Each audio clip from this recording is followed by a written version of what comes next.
On a spring morning in 1536, a woman walked calmly toward a blade. She wore gray damask, her hair pinned carefully beneath a cap. 3 years earlier, she'd been crowned Queen of England. Tonight, we'll trace how she climbed so high and fell so far in a story that changed England forever. Before we begin, if you find yourself enjoying this journey through history, a like helps more people discover these stories. And if you'd like to drift off to more tales like this, consider subscribing. Let me know in the comments where you're listening from tonight. It's always wonderful to see who's joining us from around the world. Now, settle in, dim the lights if you'd like. Let the soft hum of history ease you towards sleep. We're traveling back 5 centuries to a world of candlelit corridors and whispered ambitions, to a woman who changed England forever simply by refusing to disappear. Chapter 1. A Girl of Ambition. When Anne Boleyn was born, probably around 1501 or 1507, the records are frustratingly vague, no one could have predicted she would one day wear a crown. The Boleyns were ambitious, certainly, but they were not royalty. They were what you might call successful climbers. Minor nobility with just enough land, just enough money, and far more ambition than pedigree. Her father, Thomas Boleyn, was a skilled diplomat and an even more skilled opportunist. He spoke French fluently, understood the delicate machinery of European courts, and knew that in Tudor England, your children were your best investments. Anne grew up at Hever Castle in Kent, a modest stone manor surrounded by gardens and a moat. It was comfortable, but not grand. The kind of place where you could see the ceilings and feel the draft through the windows on winter mornings. She had an older sister, Mary, and a younger brother, George. The 3 of them learned early that their father expected great things, that their value lay not just in who they were, but in who they could become. Thomas Boleyn made a crucial decision when Anne was still a child. He would send her abroad to be educated, not to some provincial manor, but to the courts of Europe, where she could learn languages, manners, and, most importantly, how power actually worked. First, she went to the Netherlands, to the court of Margaret of Austria. She was perhaps 12, maybe younger, just a girl with dark hair and darker eyes, learning to curtsy properly and speak French with a Parisian accent. But it was her next destination that would shape everything. In 1514, Anne traveled to France to serve in the household of Queen Claude, wife of King Francis I. The French court was a revelation. It was sophisticated, cultured, dangerous. A place where wit mattered as much as beauty, and where women wielded influence through conversation, fashion, and perfectly timed silence. Anne absorbed it all: the music, the poetry, intricate dances of favor and disfavor that played out in palace corridors. She learned that power didn't always announce itself loudly. Sometimes it whispered. For 7 years, Anne lived and breathed French courtly life. She became fluent not just in the language, but in the unspoken rules. How to charm without seeming desperate, how to intrigue without revealing too much, how to make powerful men listen. When she returned to England, Anne was no longer just another lady-in-waiting. She was something the court had never quite seen before. Chapter 2. The French Education. The French court in the early 1500s was unlike anything England could offer. Where the English court was formal, somewhat rigid, the French embraced a certain elegant playfulness. Queen Claude was pious and kind, a gentle presence in a world that was rarely gentle. Under her, Anne learned grace and devotion.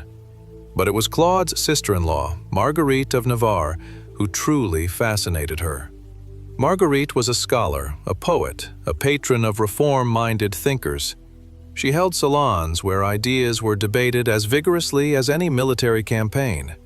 Anne listened to discussions about theology, about the corruption in the church, about whether scripture should be available in languages ordinary people could read. These were dangerous ideas, exciting ideas. The kind that could reshape kingdoms if anyone was brave or foolish enough to act on them. Anne watched how French noblewomen navigated court life. They didn't simply fade into the background, waiting to be noticed. They cultivated mystery. They hosted gatherings. They became patrons of artists and thinkers, building their own networks of influence. Fashion was a language all its own. French gowns were cut differently than English ones, more daring, more elegant. Anne learned to dress in ways that caught the eye without seeming improper. How to use a glance, a smile, a carefully chosen word as precisely as any diplomat used a treaty. She learned music, how to play the lute and sing in ways that made people lean closer to listen. Not loudly, not demanding attention, but drawing it in like a secret being shared. The game of courtly love was played expertly in France. Nobles wrote poetry to ladies, engaged in elaborate flirtations that were understood to be both sincere and performance. Anne learned to encourage admiration while never quite granting the favor being sought. It was all theater, of course, a sophisticated dance where everyone knew the steps but pretended they were improvising. And Anne became an exceptional dancer. But perhaps the most important lesson Anne learned in France was this: a woman without a title could still wield enormous influence if she was clever enough, patient enough, and bold enough to refuse what others accepted without question. The French court taught her that marriage was a negotiation, not a surrender, that a woman who knew her worth could demand her price. They said her eyes were her most striking feature. Dark, nearly black, arrestingly intelligent. When Anne looked at you, she saw through you. That intensity, combined with her wit and her foreign polish, made her memorable. By 1521, Thomas Boleyn decided it was time for Anne to return home. She was perhaps 20, though again, the exact age is lost to history. What mattered was that she had transformed from an English girl into something more interesting. A woman shaped by the most sophisticated court in Europe, fluent in charm and intrigue. When Anne left France, she spoke the language of power fluently, and she was about to speak it at the court of Henry VIII. Chapter 3. Returning to Henry's court. The English court in the early 1520s was a world unto itself. At its center sat King Henry VIII, still young, still athletic, not yet the bloated tyrant he would become. He was in his early 30s, handsome by the standards of the day, supremely confident in his own magnificence. He jousted, he hunted, he wrote music and theology. He saw himself as a Renaissance prince, and to be fair, he had some justification for that view. Beside him, as she had been for nearly 20 years, sat Queen Catherine of Aragon. She was Spanish, dignified, pious, beloved by the common people. She had given Henry one surviving child, a daughter named Mary, but no sons, no male heir to secure the Tudor dynasty, and Henry was beginning to worry. Into this world came Anne Boleyn, appointed as a maid of honor to Queen Catherine. Just one among several women who attended the Queen, dressed her, kept her company. At first, Anne was simply part of the background, but she stood out. Her French fashions were subtly different, more elegant than the heavier English styles. She wore a French hood instead of the gable headdress preferred by English ladies, showing more of her dark hair. She spoke with a slight French accent in her English, enough to be charming rather than foreign.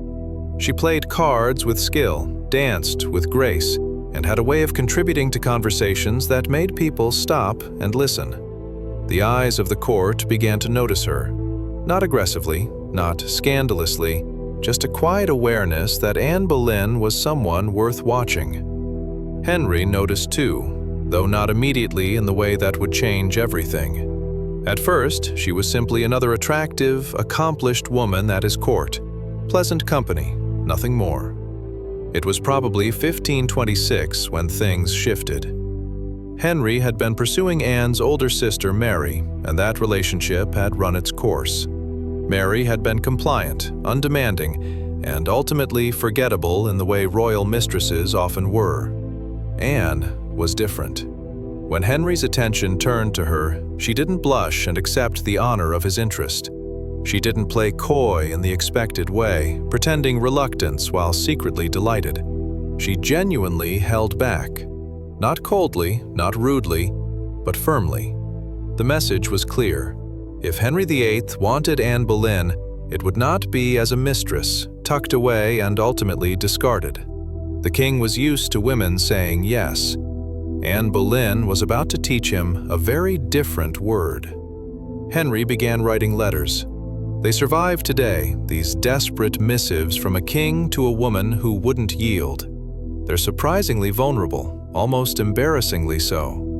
He offered to make her his official mistress, an acknowledged favorite. Anne declined. He offered gifts, positions for her family. Anne remained unmoved. What Henry didn't understand, and what Anne knew with crystal clarity, was that the game had changed.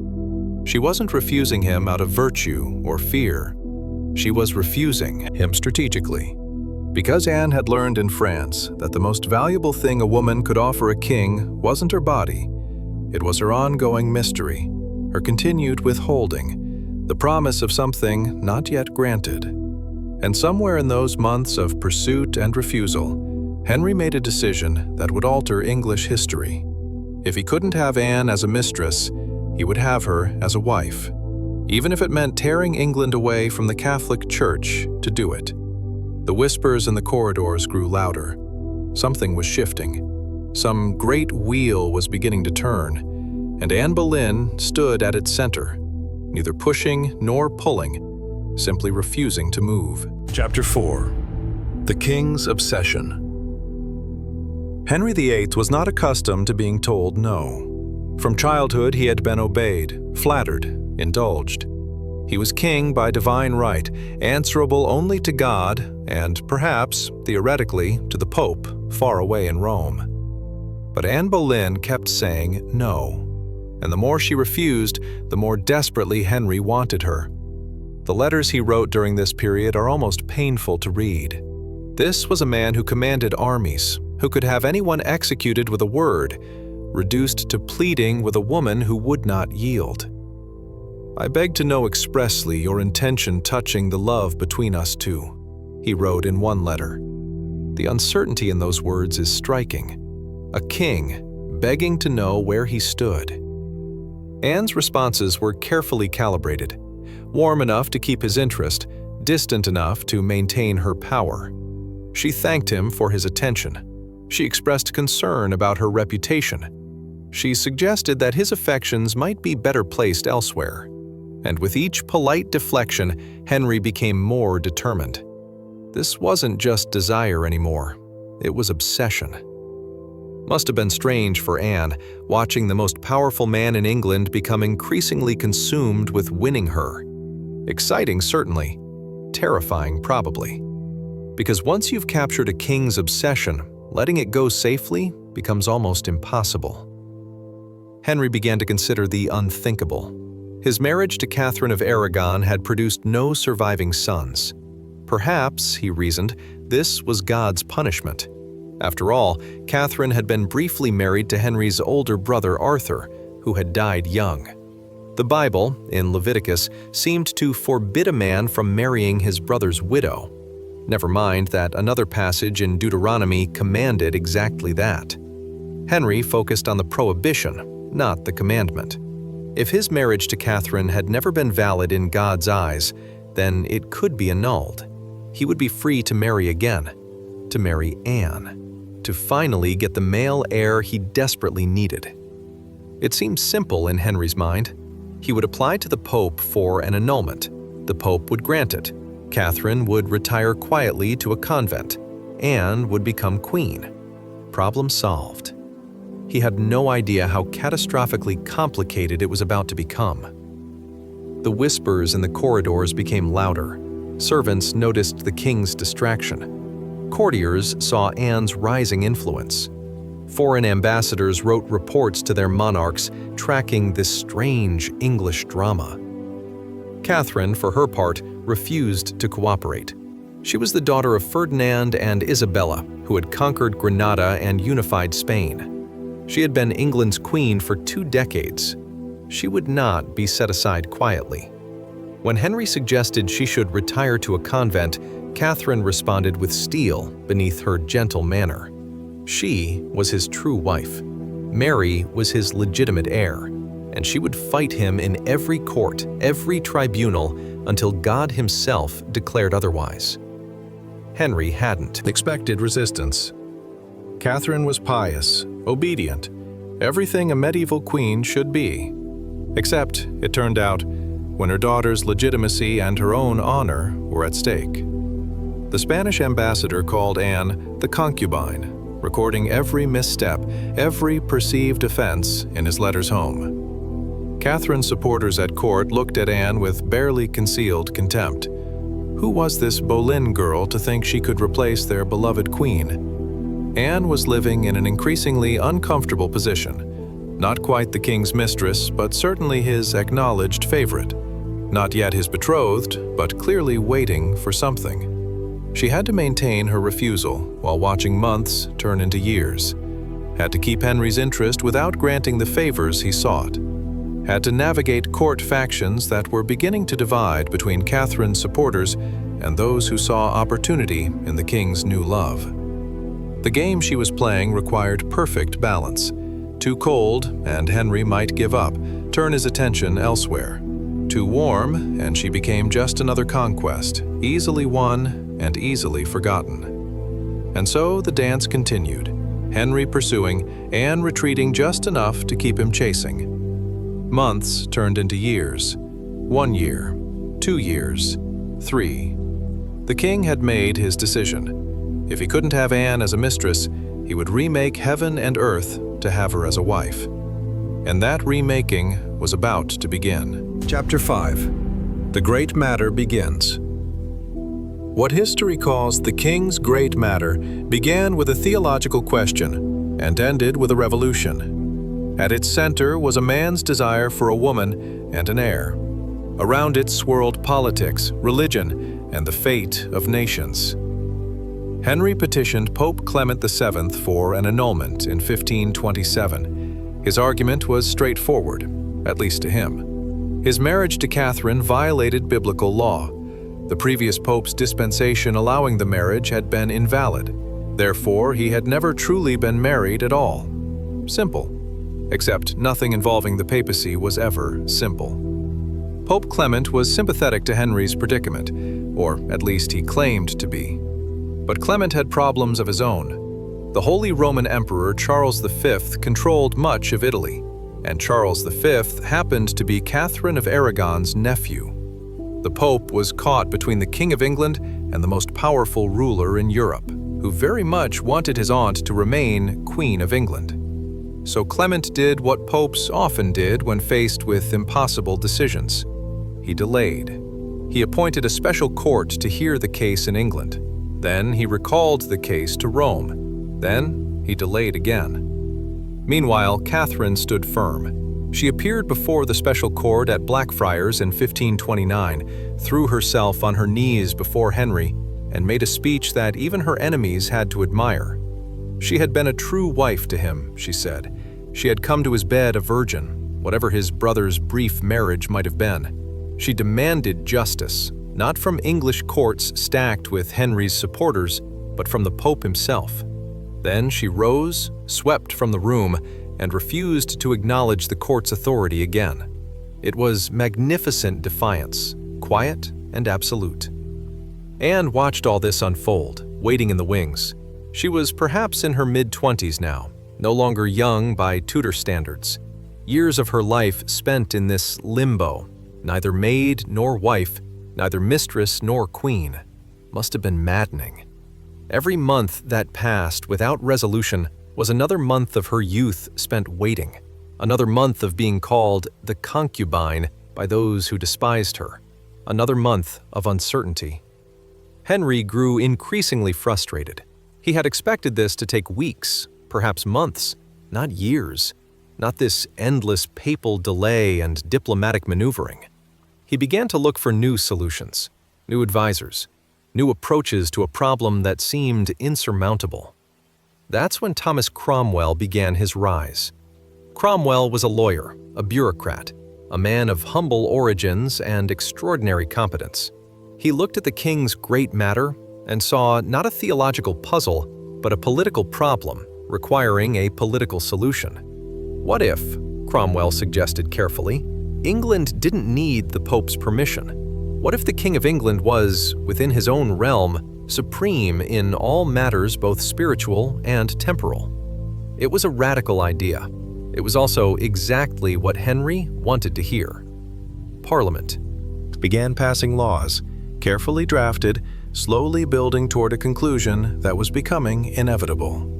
Laws restricting appeals to Rome, laws asserting the king's authority over the English church, laws that, brick by brick, were constructing a wall between England and the papacy.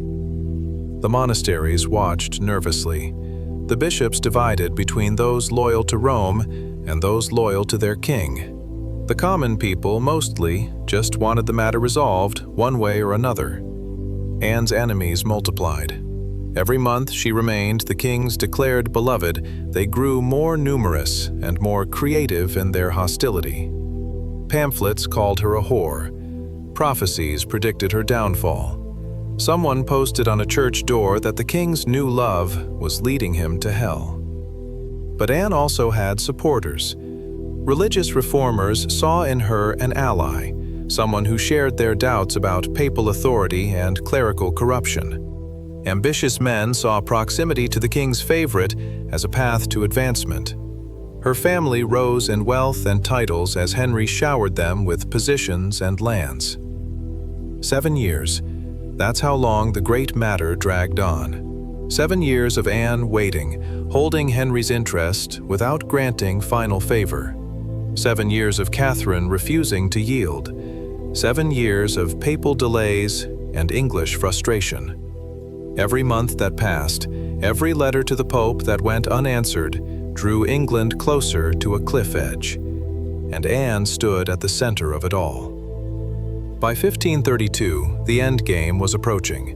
Henry had made Anne Marquess of Pemberton in her own right, an extraordinary honor for a woman. He showered her with jewels that had belonged to Catherine. He made his intentions unmistakably clear. The Pope still refused to grant the annulment. Very well then. England would proceed without the Pope's blessing. Thomas Cromwell's machinery was in place. The bishops, cowed or convinced, were ready to rule as Henry desired. The break with Rome, once unthinkable, now seemed merely a matter of paperwork and timing.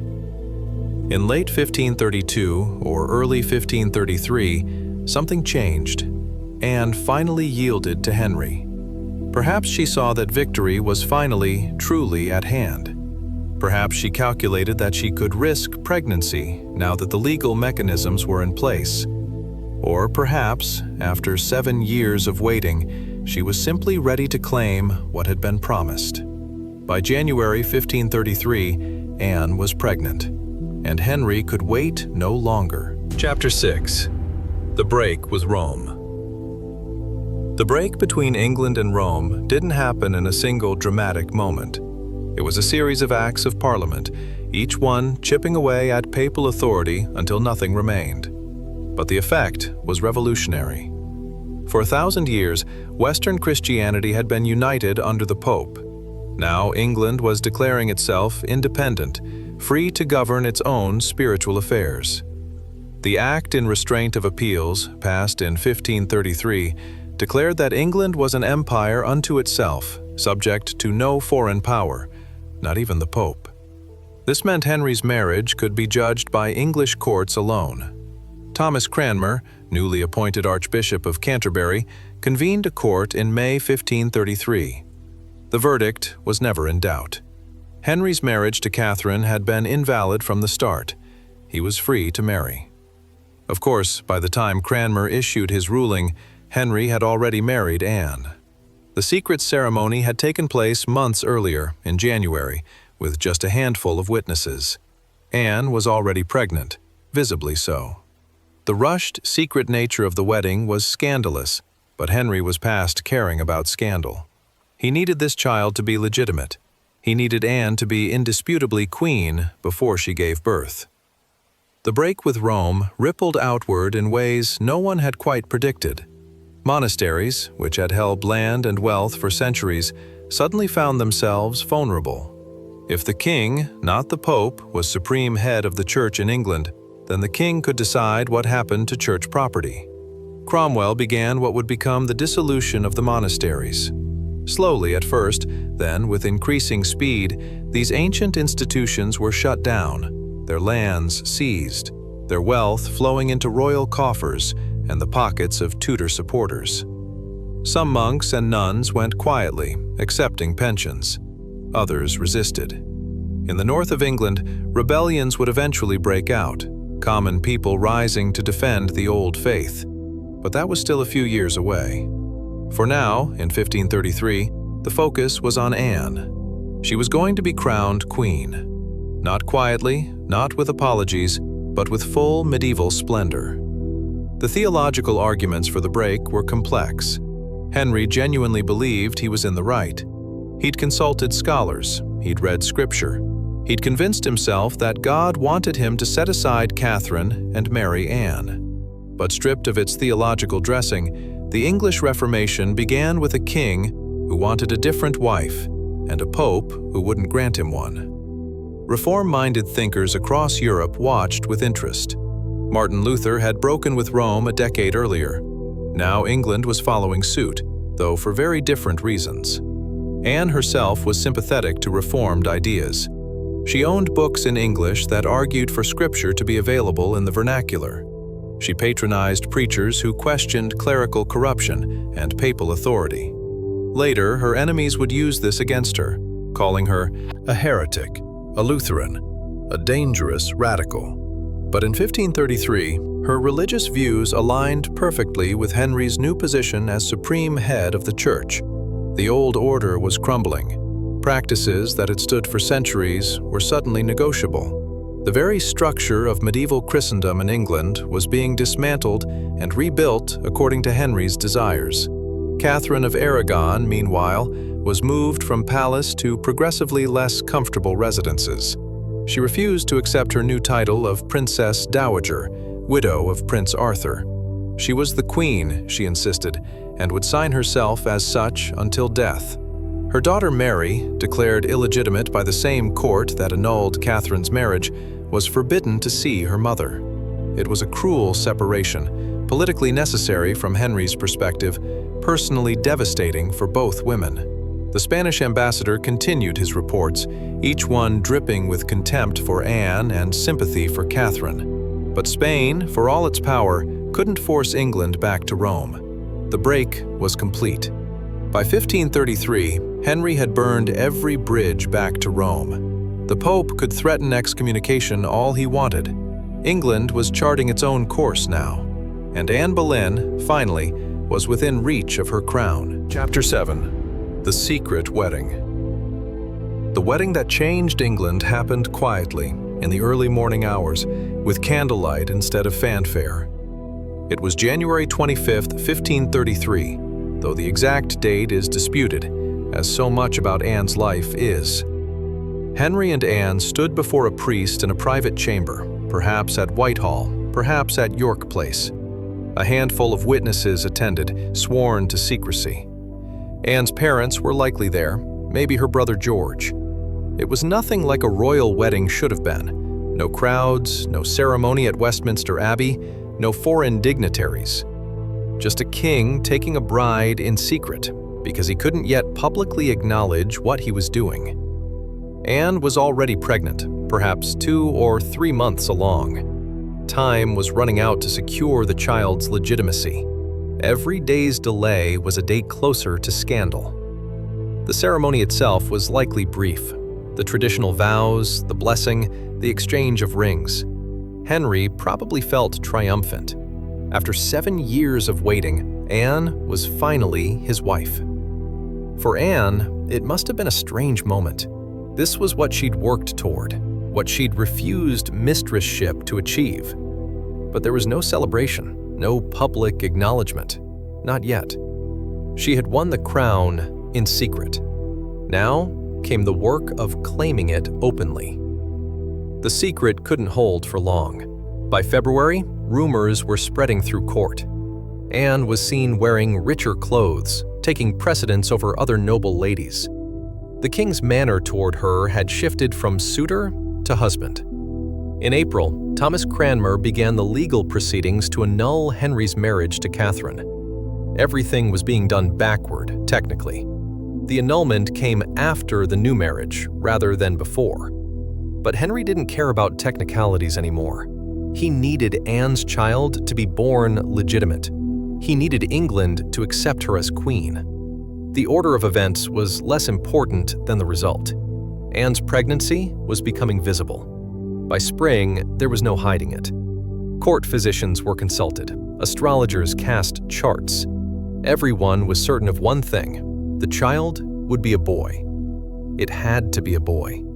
After all this upheaval, all this drama, all this breaking with Rome and setting aside of queens, surely God would reward Henry with the son he so desperately needed. Anne must have felt the weight of those expectations pressing down on her swelling belly. Everything she'd worked for, everything she'd risked, depended on delivering what Catherine could not: a male heir. The marriage, once hidden, was now openly discussed. Catherine was informed that she was no longer queen. Mary was told she was illegitimate, her title revoked. The old order was swept aside to make room for the new. On May 23rd, Archbishop Cranmer formally declared Henry's first marriage invalid. 5 days later, on May 28th, he validated the marriage to Anne. The legal gymnastics were complete. Anne Boleyn was officially and undeniably Queen of England.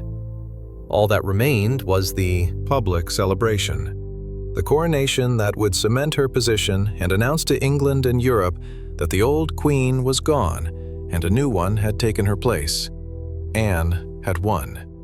But winning, as she was about to discover, was only the beginning of the battle. The crown was within reach. Now came the hardest part: keeping it. Chapter 8.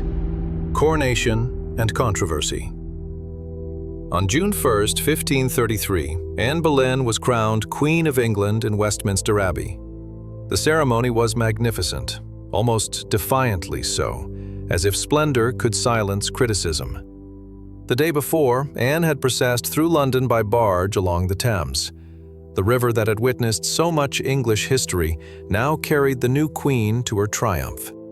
She wore white cloth of gold and silver, her dark hair loose beneath a circlet of jewels. The barges were decorated with banners and streamers. Music played. Guns fired salutes from the tower. London's response was mixed. Some cheered, caught up in the pageantry. Many stayed silent, watching without celebration. Catherine of Aragon had been beloved by the common people. This newcomer, this Boleyn girl who had displaced their rightful queen, was viewed with suspicion at best, hostility at worst. The coronation itself followed ancient ritual. Anne walked into Westminster Abbey on a carpet of white cloth, which was immediately torn up by spectators behind her, shredded for souvenirs. She was anointed with sacred oil, the same oil used to crown kings. The Archbishop of Canterbury placed the crown upon her head. She was, in that moment, every inch a queen. But the whispers continued. The Spanish ambassador wrote that the coronation had been poorly attended by nobility, that many had stayed away in solidarity with Catherine. Whether this was true or diplomatic exaggeration is hard to say. What's certain is that Anne's coronation was controversial in ways that royal ceremonies usually weren't. Half of England saw a new queen. The other half saw an interloper wearing a crown that didn't belong to her. The feast after the coronation was lavish. Multiple courses, expensive delicacies, wine flowing freely. Anne presided over it all, visibly pregnant, radiating the confidence of a woman who had achieved the impossible. Her family was elevated along with her. Thomas Boleyn became Earl of Wiltshire. Her brother George became Viscount Rochford. The Boleyns were no longer minor nobility. They were at the very top of the aristocratic hierarchy. With power came envy. Other noble families watched the Boleyns rise with resentment. Who were these upstarts, these merchants' descendants who had climbed so high? Because that was the Boleyns' dirty secret, the thing their enemies loved to mention. Thomas Boleyn's grandfather had been a merchant, a successful one, but still decidedly not noble. In a world obsessed with bloodlines, this was a serious mark against them. Anne wore the crown, but she wore it under the watchful, often hostile eyes of people who thought she had no right to it. Still, she had advantages. She was queen, with all the formal power and influence that entailed. She could bestow patronage, elevate supporters, reward allies. She began building her own faction at court. Religious reformers flocked to her. She arranged for William Tyndale's English translation of the New Testament to be placed where Henry might see it. She supported preachers who spoke against clerical corruption. She became a patron of reformed ideas. This made her even more enemies among traditionalists who saw any change to religious practice as heresy. But it also gave her passionate supporters who believed she represented something new and necessary. The French ambassador was more positive in his reports than the Spanish one, noting Anne's elegance, her French manners, her intelligence.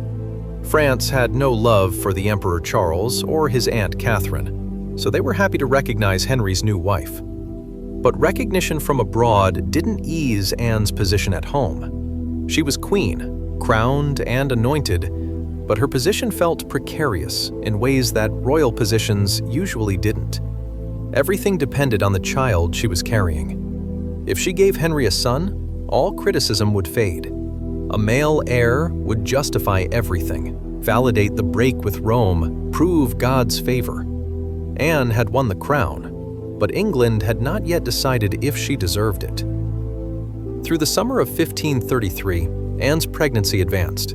Physicians attended her. Prayers were said for a safe delivery of a prince. Preparations were made for the christening of a boy. No one seriously considered that the child might be a girl. After all this trouble, surely God wouldn't be so cruel. In late August, Anne went into confinement, withdrawing from public life according to royal custom. She would remain in her chambers, attended by women, until the birth. September arrived. The child was coming. England held its breath. Everything Anne had worked for, everything Henry had risked, was about to be decided. Chapter 9. The Birth of Elizabeth. On September 7, 1533, Anne Boleyn gave birth. The labor was reportedly easy by 16th century standards. The child was healthy, strong-lunged, perfect, and a girl. They named her Elizabeth, after Henry's mother, Elizabeth of York. A fine name, a royal name, but not the name of the prince everyone had expected. Henry's reaction is not precisely recorded, but we can imagine his disappointment. Not anger, not yet, just profound, deflating disappointment. All the preparation, all the certainty that God would bless this union with a son had been for nothing. The astrologers had been wrong. The prayers had gone unanswered. Or perhaps God was sending a different message than the one Henry expected. Anne must have felt it too, the sudden chill where warmth had been. She had delivered a healthy child, which was more than Catherine had managed in years. But it wasn't the right child. The christening 3 days later was still elaborate, though the documents prepared for it had to be hastily altered. Where they had written prince, someone added an SS to make princess. Elizabeth was christened at Greenwich Palace, carried by the Duchess of Norfolk under a canopy of state. She was officially a princess, heir to the throne until a male sibling displaced her. Henry was gracious enough publicly. This daughter was healthy and legitimate. The next child, surely, would be a boy. But something had shifted. The absolute certainty of God's favor was shaken. Henry began to wonder, though he wouldn't have admitted it, whether this marriage too might be somehow cursed. For Anne, the birth of Elizabeth was both triumph and failure. She had proven she could carry a child to term and deliver a healthy infant. That was more than many women managed, including Catherine in her later years. But she had not delivered the thing she'd promised: the son, the heir, the justification for 7 years of waiting and all the chaos that followed. Still, she was young. There was time. Henry consoled himself with this thought. Elizabeth was strong and healthy. The next child would be a boy. Anne recovered from childbirth and resumed her duties as queen. She returned to court, to the eyes watching her every move, to the careful dance of maintaining favor. Henry treated her well enough. He visited Elizabeth regularly, seemed pleased with his daughter, even if disappointed she wasn't a son. He still called Anne his beloved wife, his true queen. But the urgency was back, the pressure. Anne needed to become pregnant again, and soon. Needed to deliver the son that would secure everything. Months passed. Anne's life as queen settled into a rhythm. She presided over court ceremonies, attended masses, received petitions, distributed patronage, all the things queens did. She continued her support of religious reform. Hugh Latimer, a reformist preacher, was elevated through her influence. She kept English scripture in her chambers, encouraged its translation and distribution. This made her beloved by reform-minded clergy and scholars, but it also marked her as suspicious to religious conservatives, who saw in every English Bible and every criticism of clerical abuses the seeds of heresy. Anne's sharp tongue didn't help. She had never learned to suffer fools graciously. When annoyed, she said so. When crossed, she remembered. Queens were supposed to be gentle, mild, forgiving. Anne was intelligent, witty, and sometimes cutting. Stories circulated, probably exaggerated, about Anne's temper. How she'd dismissed a lady-in-waiting for some offense. How she'd spoken sharply to a nobleman. How she'd argued with Henry himself. Some of these stories were undoubtedly true. Anne wasn't a placid, compliant queen in Catherine's mold. But many were probably invented or embellished by her enemies, who were numerous and creative. Through 1534, Anne's position remained strong. She was still young, still capable of bearing children. Elizabeth was healthy and thriving. Henry still desired her, still elevated her family, still defended her against critics. But that indefinable something, that absolute confidence and security, was missing. Anne had climbed to the pinnacle. Now she had to stay there, against enemies who wanted nothing more than to see her fall. She promised Henry the next child would be a boy. Must have said it over and over, believing it because she had to believe it. But inside, she must have felt the ground shifting beneath her. Just slightly. Just enough to notice. Chapter 10. The Queen's Power and Enemies. For a brief period in 1534 and early 1535, Anne Boleyn exercised real power. She wasn't just Henry's wife, but his partner in reshaping England's religious landscape. She arranged church appointments, pushing forward men sympathetic to reform. Hugh Latimer became Bishop of Worcester, largely through her influence. Thomas Cranmer, Archbishop of Canterbury, was her ally and friend. Money flowed to religious reformers, to scholars translating scripture, to preachers brave enough to criticize centuries of Catholic practice. Anne's chambers became a gathering place for those who wanted change. She also wielded the softer power of a queen consort: patronage, access to the king, the ability to whisper in a royal ear and shape policy. Noble families sought her favor. Ambitious men courted her goodwill. She arranged marriages, settled disputes, distributed gifts and positions according to her own judgment. For someone who'd spent years as a maid of honor, watching others wield power, this must have been intoxicating. Finally, after so much waiting, she could act. But power creates enemies faster than friends, and Anne was remarkably good at creating enemies. Some of her enemies were ideological. Catholics loyal to Rome saw her as the architect of England's break with the true church. They blamed her, more than Henry, for the religious upheaval tearing through the realm. To them, she was a heretic, a Lutheran sympathizer, a dangerous radical leading their king astray. Prophecies circulated, vague and ominous, predicting her downfall. Other enemies were personal. Anne had a sharp tongue and a long memory. She could be generous to supporters, but she was ruthless toward those who'd slighted her or her family. The Duke of Norfolk, her own uncle, had a complicated relationship with her. Sometimes ally, sometimes rival, always calculating. He would prove dangerous when the time came. Imperial Ambassador Eustace Chapuys hated Anne with diplomatic fervor. His dispatches to Charles V dripped with contempt. He called her the concubine, never the queen. He recorded every rumor of discord, every hint of Henry's displeasure. Chapuys probably exaggerated.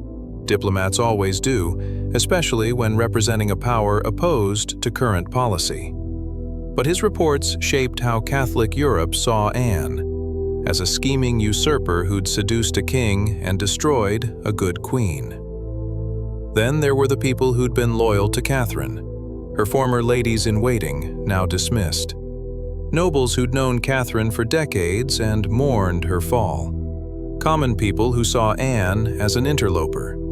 Catherine herself, living in increasingly uncomfortable retirement, maintained her dignity and her claim. She signed herself Catherine the Queen until her death. She refused to acknowledge Anne's title, Elizabeth's legitimacy, or Henry's supremacy over the church. Her supporters took their cue from her. If Catherine didn't recognize Anne, neither would they. This stubborn resistance, passive but absolute, undermined Anne's legitimacy in ways that were hard to counter. Mary, Catherine's daughter, was another problem. Once a princess, now officially a bastard, stripped of her title and household. She was in her late teens, old enough to be politically significant, young enough to be vulnerable. Anne tried to manage Mary carefully. She offered reconciliation, at least on paper, if Mary would acknowledge Anne as queen and her own illegitimacy. Mary refused, with the same steel that her mother showed. This refusal cast Anne as cruel stepmother, a role she never could shake. Stories spread, probably untrue, that Anne mistreated Mary, threatened her, wanted her dead. The truth was more complex. Anne couldn't afford to have Mary acknowledged as legitimate because that would undermine Elizabeth's claim. But she also couldn't simply eliminate Mary without looking monstrous. So Mary remained in limbo, stripped of status but not quite destroyed, a living reminder of the queen Anne had displaced. By 1535, the scaffolding of enemies surrounding Anne was extensive and growing. Religious conservatives, Chapuys and his diplomatic network, Catherine's supporters, Mary's sympathizers, nobles who resented the Boleyn family's rise. Any one of these groups alone was manageable. Together, they formed a web of hostility that would prove deadly when circumstances shifted. But in 1535, Anne was still secure. Henry still wanted her. She still had influence, patronage, power. Her enemies could whisper, but they couldn't act. Not yet. Power, Anne was learning, creates enemies faster than friends. And some enemies were very patient. Chapter 11. Miscarriages and Shifting Affections. Anne became pregnant again in 1534. This time, surely, it would be the son Henry craved. This time, God would grant the favor that had been mysteriously withheld before. In the summer of 1534, Anne miscarried. The loss was kept quiet, not widely announced. A private grief, a private failure. She tried again. In 1535, she was pregnant once more. Henry was pleased, hopeful, still believing that the next child would be the prince he needed. January 1536, Anne miscarried again. This time the loss was more public, harder to hide. And this time, the child had been far enough along that its sex was apparent. A boy. She'd been carrying a boy. Henry's reaction was cold. He spoke, reportedly, about God's displeasure, about whether this marriage too might be somehow cursed. It was a devastating shift. After years of breaking with Rome to marry Anne, after all the upheaval and drama, Henry was beginning to wonder if he'd made a mistake. Anne tried to explain. She'd been upset, she said, by news of Henry's jousting accident. The shock had caused the miscarriage. It wasn't a sign of God's disfavor, just tragic bad luck. Henry didn't seem convinced. Or perhaps he simply saw an opportunity and was beginning to consider taking it. Because by early 1536, Henry's attention had already begun to wander. Not dramatically, not obviously at first. Just small signs that the absolute obsession had cooled. There was a young woman at court named Jane Seymour. She was the opposite of Anne in almost every way. Pale, where Anne was dark. Quiet, where Anne was sharp. Demure, obedient, unambitious. She'd served Catherine, then Anne. She was from a good family, not elevated but not merchant class either. She was perhaps plain, though descriptions vary. What mattered was that she represented everything Anne was not. Henry began to notice Jane. At first, it was probably innocent, a pleasant distraction. A woman who said yes and thank you and never argued. Jane's family noticed the king's attention. Her brothers, particularly Edward Seymour, began positioning her carefully. Not too forward, not too cold. Available, but not eager.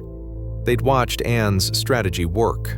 Now, they would try the same approach, but with a more compliant player. Anne must have seen what was happening. She'd used these tactics herself. She knew the signs of a king's wandering interest. Must have been terrifying, watching history prepare to repeat itself. Seeing in Jane Seymour the same opportunity she'd once represented to Henry. But Anne couldn't simply yield gracefully. She was queen. Elizabeth's legitimacy depended on Anne remaining queen. She had to fight, had to try to reclaim Henry's full attention. She became, by some accounts, more demanding, more prone to jealousy. She argued with Henry about Jane, about his attention to other women. This was exactly the wrong approach. Henry had broken with Rome to escape a wife he no longer wanted. He wasn't going to tolerate being nagged by the second one. Anne was in an impossible position. If she ignored Henry's interest in Jane, she risked being displaced. If she confronted him, she risked alienating him further. She tried harder to conceive, tried to be charming, engaging, everything Henry had once found irresistible. But the spark that had sustained 7 years of courtship was dimming. Henry didn't want to be reminded of what he was doing. Didn't want Anne pointing out the parallels to how he'd treated Catherine. Wanted, instead, someone who made him feel powerful and good, not guilty and frustrated. By early 1536, it was clear to careful observers that something had shifted. Henry's visits to Anne's chambers became less frequent, his gifts less extravagant, his patience with her shorter. The enemies circling Anne sensed blood in the water. Chapuis wrote gleefully about signs of discord. Rumors spread through court. The Seymours positioned themselves carefully, ready to rise as the Boleyns fell. Thomas Cromwell, who'd engineered the break with Rome that made Anne queen, began to reconsider his position. Cromwell was nothing if not pragmatic. He'd supported Anne when it served the king's interests. Now those interests were shifting. Anne still had supporters, but loyalty in Tudor courts was a flexible thing, dependent on power and prospects. And Anne's prospects were beginning to look uncertain. Every lost pregnancy was another blow to her security.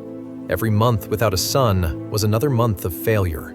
Every moment of Henry's attention given to Jane Seymour was a moment stolen from Anne. She must have felt the walls closing in, though perhaps she couldn't yet see how swiftly they were moving.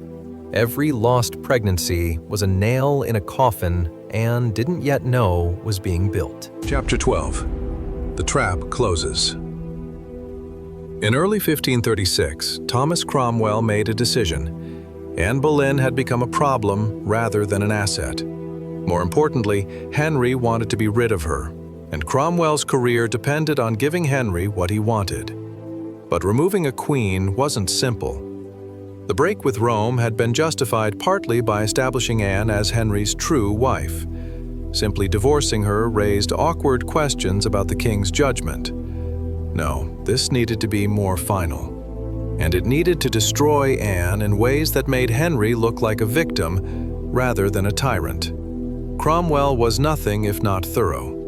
He began quietly, gathering information, or rather, gathering statements that could be twisted into information. Court flirtations were examined through dark lenses.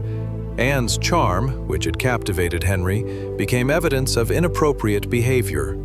Her French manners, once fashionable, became proof of moral laxity.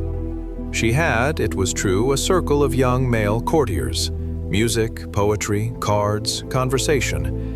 It was what queens did, what they'd always done. Catherine had had the same sort of gatherings. But context can be made to mean anything, and Cromwell was expert at creating sinister context. Mark Smeaton, a musician in Anne's household, was arrested on April 30th. He was not a nobleman. He had no powerful family to protect him. Under interrogation, likely under torture, he confessed to adultery with the Queen. It was absurd. The Queen committing adultery with a common musician. But once one confession existed, others could be built around it. Henry Norris, a gentleman of the King's Privy Chamber, was arrested. He refused to confess, insisted on his innocence. It didn't matter.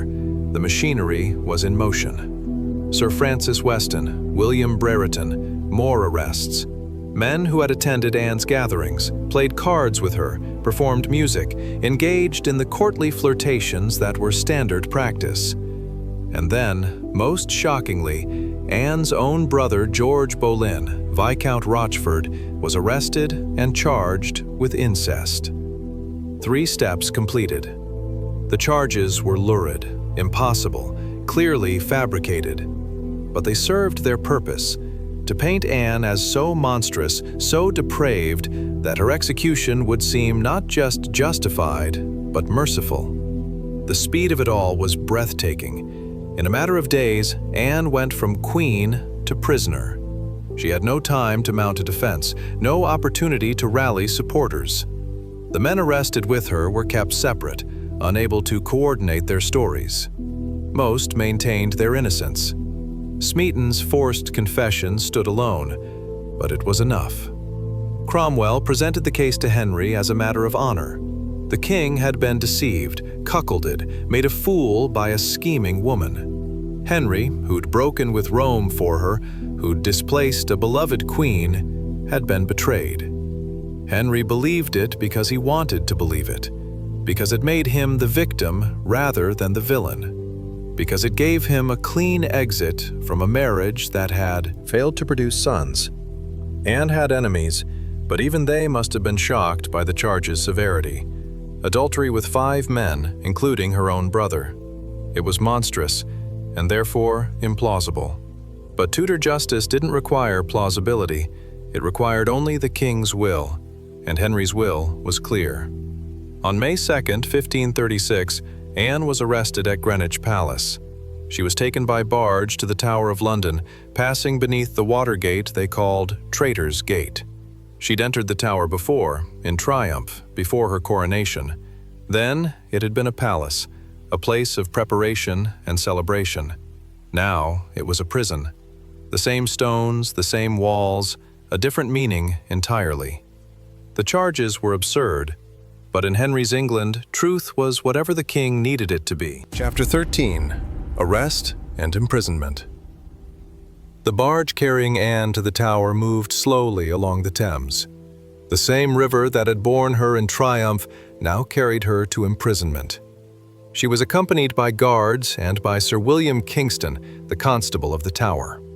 Kingston would later write about Anne's behavior during her imprisonment, his letters providing one of the few direct records of her final days. According to Kingston, Anne was initially calm, almost eerily so. Then, as the reality of her situation sank in, she broke down briefly. Laughed and cried in turns, the hysteria of someone whose world had just collapsed. She asked Kingston if she would be imprisoned in a dungeon. He assured her she would have the same rooms she'd occupied before her coronation. The Queen's lodgings, they were called. A cruel symmetry. The same chambers where she'd prepared to be crowned would now hold her as she awaited trial. Anne's ladies-in-waiting in the Tower were not chosen by her. They were women loyal to her enemies, placed there to watch her, report her words, find anything that might be used against her. She knew this, must have known this. But stress and fear loosened her tongue. She spoke too freely, asking questions, making statements that were immediately reported to Cromwell. Did she ask about the men arrested with her? She did. Did she seem worried? Of course. Her words were twisted, examined, added to the case against her. The Tower in May was not uncomfortable physically. The rooms were adequate, the food sufficient, but the walls pressed in nonetheless. The knowledge that she was completely powerless, completely at Henry's mercy, must have been suffocating. Anne had lived her life controlling her own destiny, calculating moves, playing the game of courtly advancement with exceptional skill. Now, she was a piece being moved by others, her fate decided in rooms she couldn't enter. She asked to speak to Henry. The request was denied. She asked to speak to Cranmer, the archbishop who'd been her ally. Cranmer did visit, though we don't know what they discussed. What could he say? That he believed in her innocence? Perhaps.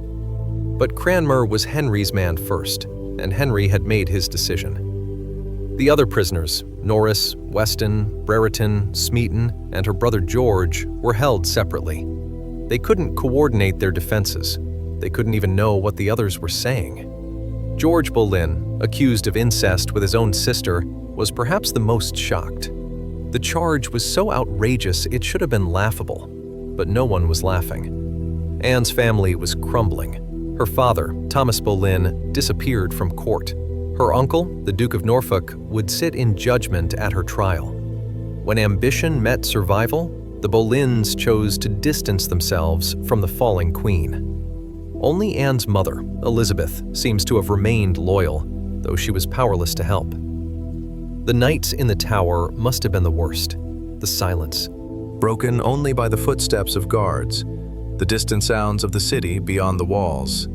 Anne had climbed so high. Now she was falling, and the ground was rushing up to meet her. She prayed. Kingston reported that she spent hours at prayer. What did she pray for? Deliverance? Strength? Forgiveness for real or imagined sins? We'll never know. By day, she maintained composure as best she could. By night, alone with her thoughts and her watchers, the mask must have slipped. The Tower had held many prisoners. Kings, nobles, rebels, all had passed through its gates. Some had emerged, many had not.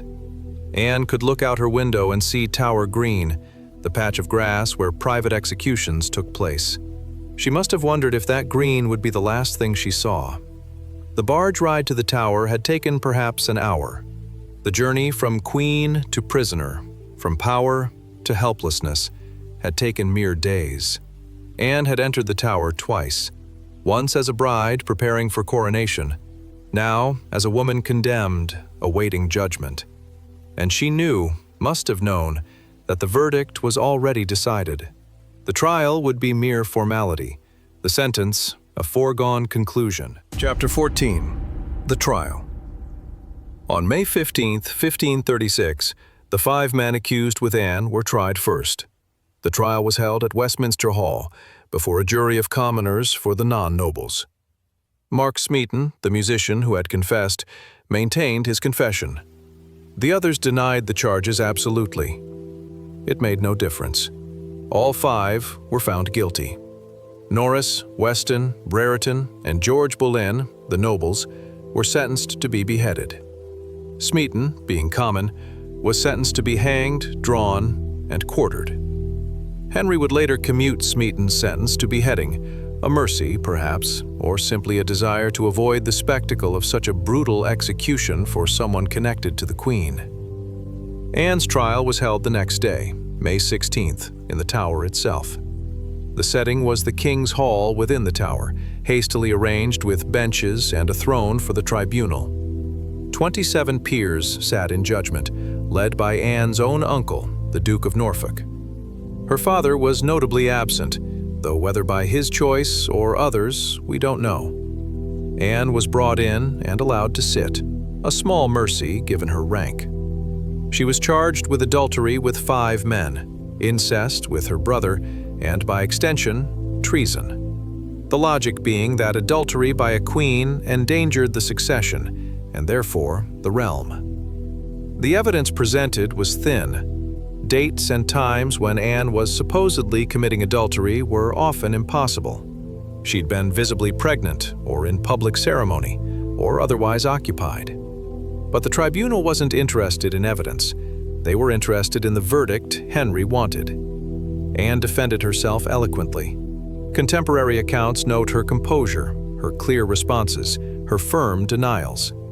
She addressed each charge methodically, pointing out impossibilities and fabrications. When the charge of incest with George was presented, supposedly based on a conversation they'd had about Henry's sexual prowess, Anne's response was both dignified and fierce.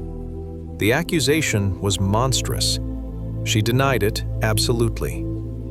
George Boleyn's trial had been earlier that same day, in the same hall. He too had defended himself well. Too well, perhaps. His eloquence and obvious innocence made the proceedings feel even more like the sham they were. One particularly cruel detail: George was handed a piece of paper with a question about the king's sexual abilities, told not to read it aloud. He read it aloud anyway, perhaps out of spite, perhaps believing the truth was his only weapon. It didn't help. Nothing would have helped. The verdict had been decided before the trials began. After Anne's defense, Norfolk, her uncle, remember, asked the peers for their verdict. One by one, starting with the most junior, they pronounced her guilty. 27 guilty verdicts. Every single peer, including men who owed their positions to her, men she'd dined with, danced with, who had seemed like allies. Norfolk's voice, when he pronounced the sentence, reportedly trembled. Even he, calculating politician that he was, must have felt the weight of condemning his own niece. Anne would be burned or beheaded at the king's pleasure. These were the standard punishments for treason. Burning was considered more shameful, beheading more merciful. Anne's response was calm. She accepted the judgment. She said she was ready to die, but she protested her innocence one final time, clearly and firmly. "I believe you have reasons upon which you have condemned me, but they must be other than those which have been produced in court, for I am clear of all the offenses which you have laid to my charge." She knew she was innocent. She knew they knew she was innocent. But innocence didn't matter. Only Henry's will mattered, and Henry wanted her gone. The spectators at the trial included the new constable of the Tower, foreign ambassadors, courtiers curious or horrified. Most knew the charges were false. All watched anyway. As Anne was led away, back to her chambers to await execution, she must have felt a strange kind of relief. The uncertainty was over. The waiting was almost done. The trial had been theater, macabre and pointless. The verdict was never in doubt. But Anne refused to go quietly into history. She'd defended herself with intelligence and dignity. She'd denied the monstrous charges clearly. Whatever else could be said of Anne Boleyn, she hadn't broken. Now there was only one thing left: to die well. And in Tudor England, dying well mattered. It was your last performance, your final statement, the thing history would remember.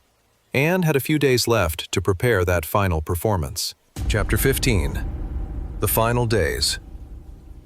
After the trial, Anne had 4 days to prepare for death. 4 days in the Tower, knowing exactly when and how her life would end. She spent much of the time in prayer. Kingston reported that she was composed, even cheerful at times.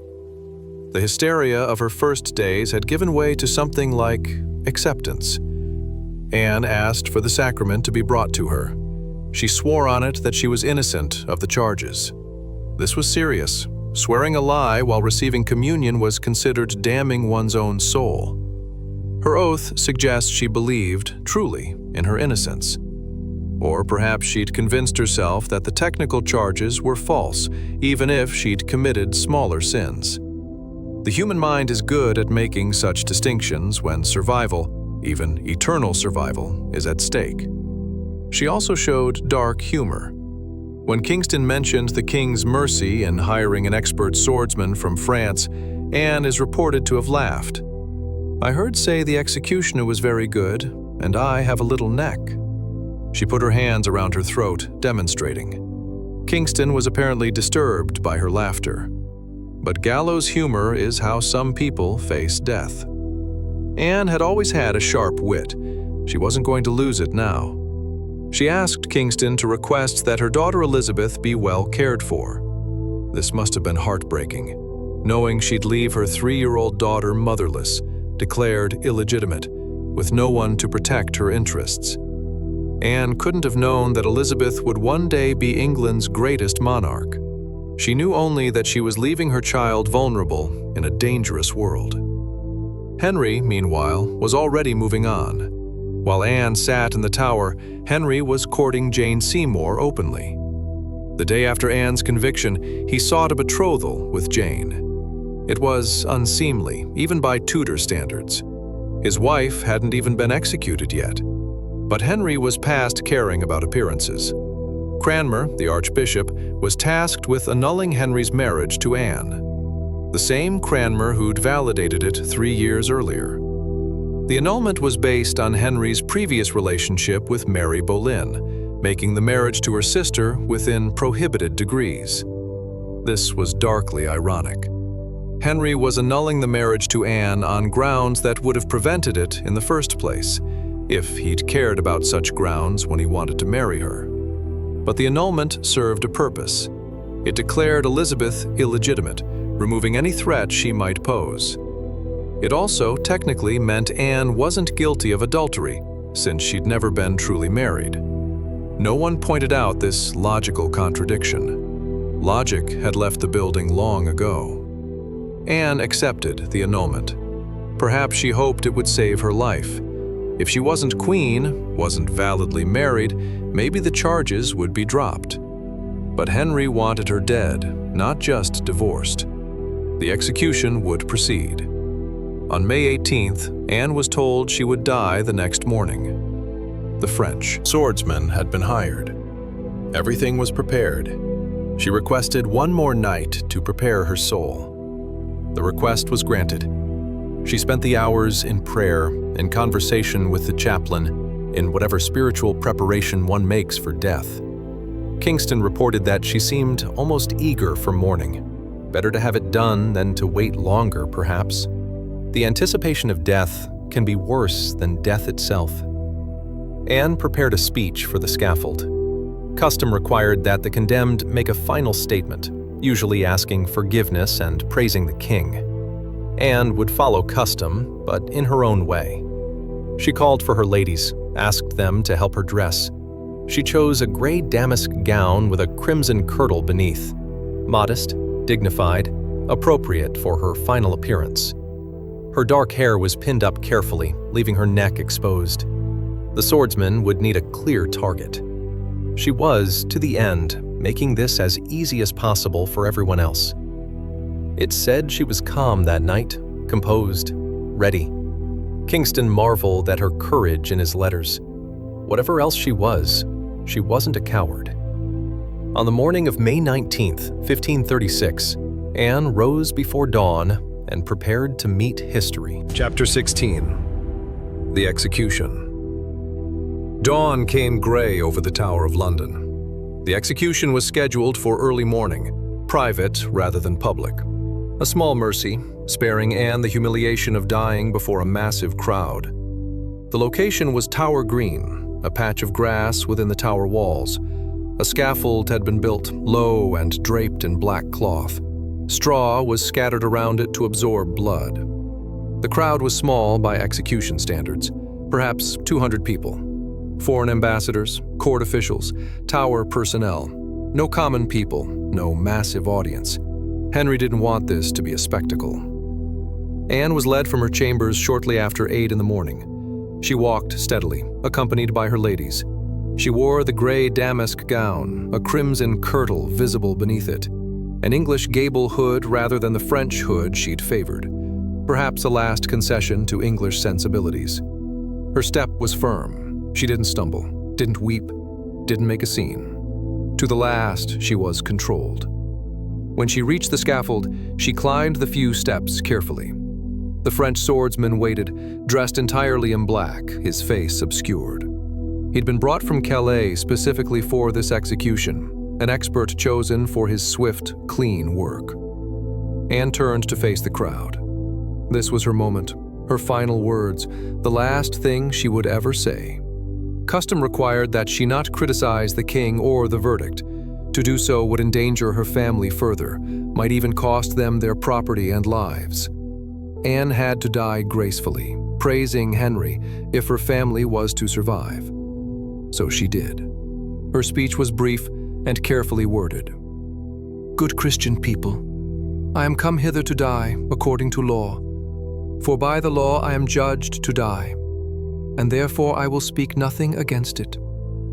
She didn't say the judgment was just, only that it was lawful, a subtle distinction, but one that preserved a shred of defiance.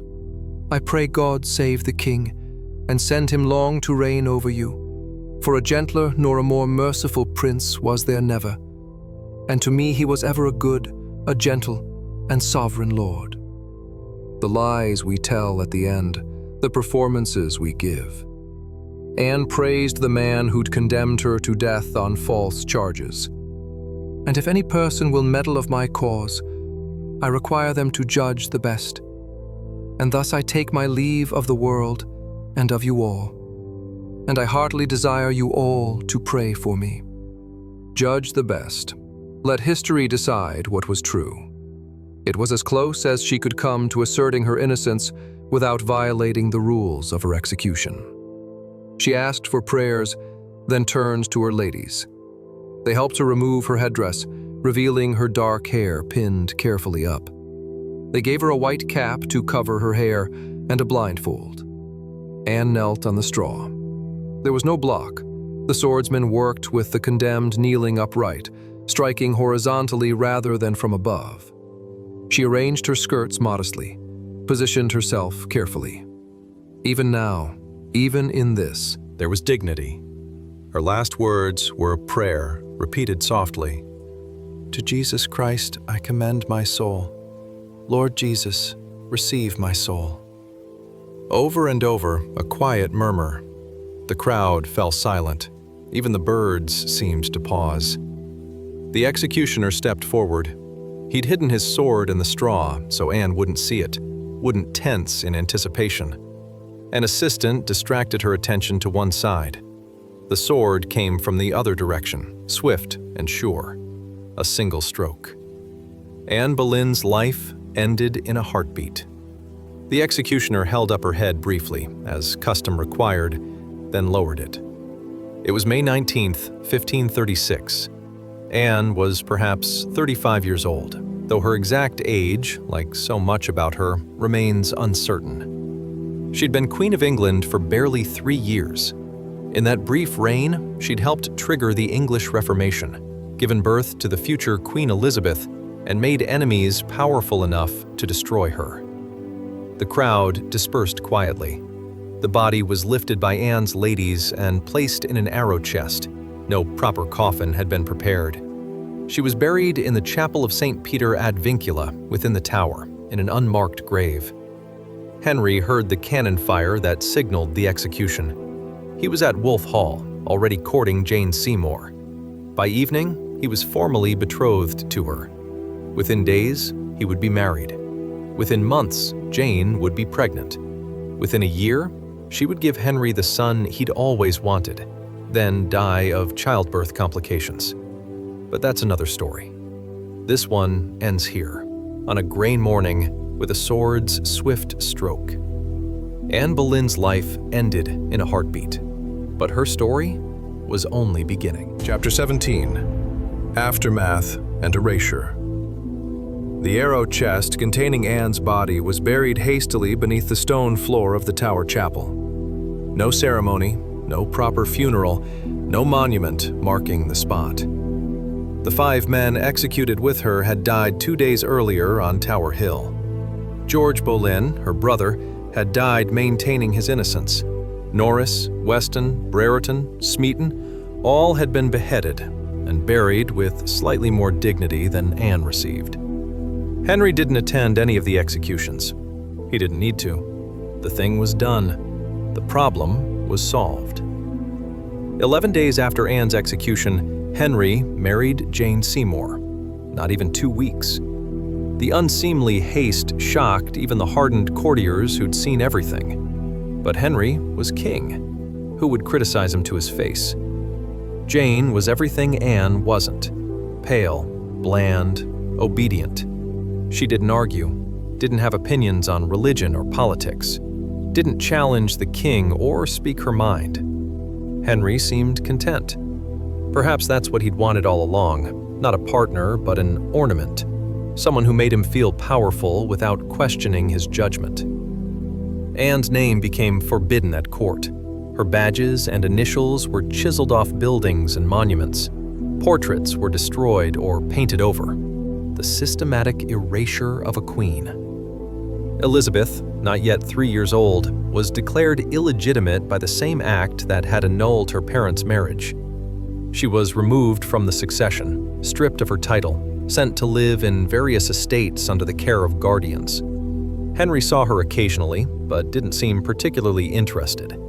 She was, after all, just another daughter from a failed marriage. The Boleyn family crumbled.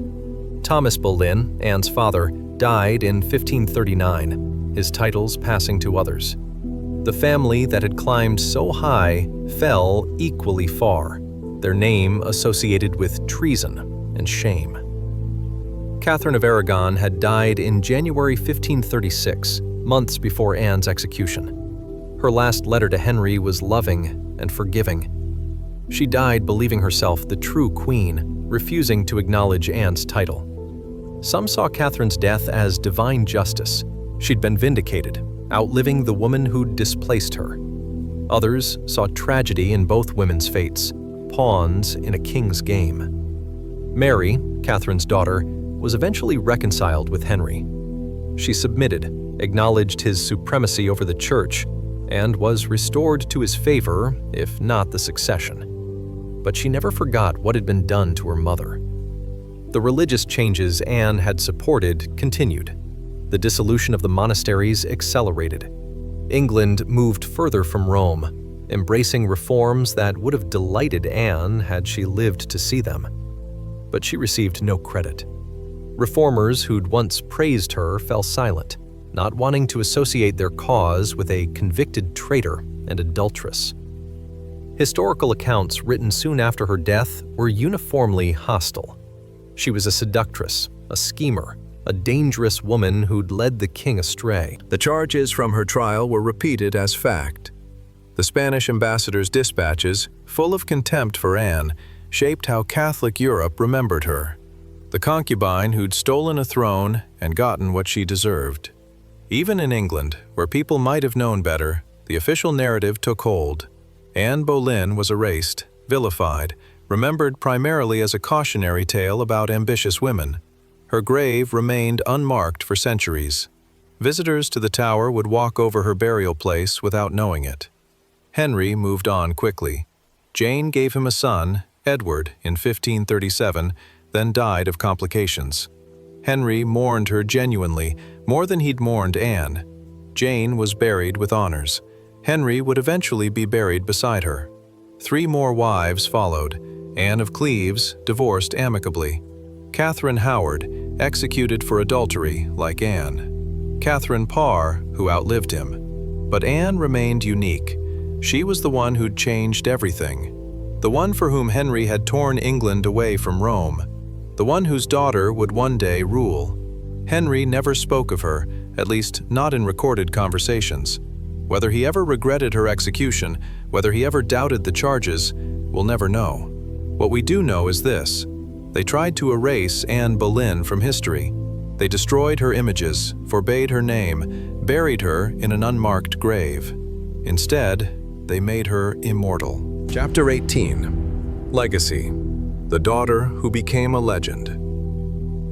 Elizabeth grew up in the shadow of her mother's execution. She was too young to remember Anne, but she lived every day with the consequences of being Anne Boleyn's daughter. As a child, she was shunted between various estates, her household shabby, her status uncertain. Sometimes Henry acknowledged her, sometimes not. She learned early to be cautious, to read the room, to survive. When Edward VI, her younger half-brother, became king in 1547, Elizabeth's position improved slightly. She was educated brilliantly. Her tutors included some of the finest scholars in England. She learned Latin, Greek, French, Italian. She became one of the most educated women in Europe, like her mother. When Mary I took the throne in 1553, Elizabeth's life became dangerous. Mary was Catholic, determined to restore England to Rome. Elizabeth, daughter of the woman who'd helped break England from Rome, was automatically suspect. For a time, Elizabeth was imprisoned in the Tower, the same tower where her mother had died. She walked through the same gates, perhaps even saw the same rooms. The symmetry must have been terrifying. But Mary, for all her suspicions, never quite found cause to execute Elizabeth.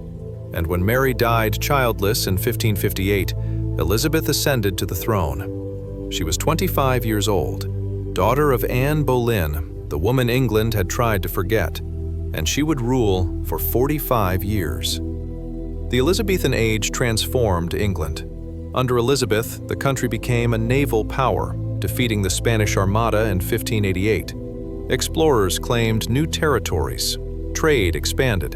England punched far above its weight in European politics. Elizabeth never married. Whether from fear, she'd seen what marriage had done to her mother and to Mary, or from political calculation, she remained the Virgin Queen. Married to England, as she liked to say. Her religious settlement attempted to find middle ground between Catholic and Protestant extremes. Not perfectly, not without persecution and conflict, but more successfully than either her brother or sister had managed. She patronized the arts. Shakespeare wrote during her reign. So did Marlowe, Spencer, and dozens of others. The English Renaissance flourished. And though Elizabeth rarely spoke of her mother publicly, she wore a ring that reportedly contained portraits of both herself and Anne. A private acknowledgement, hidden from view. She rehabilitated no one from her mother's circle. She didn't try to vindicate Anne or restore her reputation. Perhaps it was too dangerous politically. Perhaps it was too painful personally. But she lived as Anne might have wanted. Powerful, intelligent, refusing to be controlled by any man. She ruled absolutely, answering to no one, making decisions that shaped the world. Through Elizabeth, Anne's legacy became undeniable. The daughter she'd left vulnerable and motherless became England's greatest monarch. The religious reforms Anne had supported became permanent under Elizabeth. England would never return to Rome. The break with papal authority that had begun as Henry's marital crisis evolved into England's national identity: Protestant, independent, increasingly powerful. None of this vindicated Anne in her lifetime.